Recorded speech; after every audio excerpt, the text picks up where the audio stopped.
সিলেটে সোমবার শুরু হচ্ছে বাংলাদেশ এ এবং নিউজিল্যান্ড এ দলের 3 ম্যাচের ওয়ানডে সিরিজ। জাতীয় দলের পাইপলাইন মজবুত করতে দুই দলের কাছেই এই সিরিজ বেশ গুরুত্বপূর্ণ।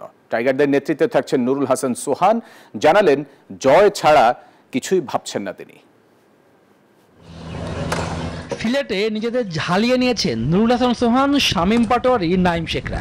দীর্ঘ বিরতি কাটিয়ে নিউজিল্যান্ড এ দলের বিপক্ষে ওয়ানডে সিরিজ দিয়ে শুরু হচ্ছে বাংলাদেশ এ দলের মাঠের লড়াই। দুটি পাতা একটি করে শহরটিতে তাই ক্রিকেট ঘিরে ব্যস্ততা। পারভেজ ইমন, নাইম শেখ, এনামুল হক বিজয়, মুস্তাফিজুর রহমানদের নিয়ে গড়া বাংলাদেশ দলের অধিনায়কের দায়িত্ব পেয়েছেন নুরুল হাসান সোহান। জানালেন কিউদের বিপক্ষে সিরিজ জেতার প্রত্যাশা। একটা টিমে আমরা খেলেছি, বাট সবাই আসলে বাংলাদেশকে রিপ্রেজেন্ট করতেছে। আমার কাছে মনে হয় সবার লক্ষ্য একই, এবং যেটা আমি সবসময় বলি, এবং আমার কাছে মনে হয় যে আমাদের টিমের প্লেয়াররা সবাই লাস্ট কয়েকদিন এটা নিয়ে কথা হয়েছে যে আমরা একটা টিম হিসেবে যাতে খেলতে পারি। দলের হেড কোচ মিজানুর রহমান বলেন, জাতীয় দলের পাইপলাইন মজবুত করতেই এই সিরিজের আয়োজন।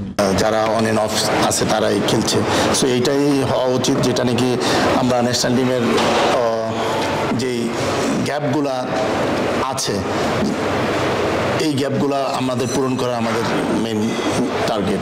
নিউজিল্যান্ড এ দলও প্র্যাকটিস সেরেছে সিলেটেই। পরিবেশের সঙ্গে মানিয়ে নেওয়ার পাশাপাশি ব্যাটিং বোলিংও বাড়তি মনোযোগ ছিল কিউদের। Yeah, they're obviously very excited. Spin bowling in New Zealand is very different to spin bowling in Bangladesh. এ ধরনের টুর্নামেন্ট সাধারণত পাইপলাইন মজবুত করতে সাহায্য করে।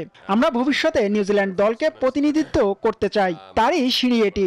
আমাদের দলে তরুণ বেশ কিছু ক্রিকেটার আছে, তারা ভিন্ন কন্ডিশনে কেমন করে সেটি দেখতে চাই। Throughout the series, which will be good, and I'm sure they'll have success.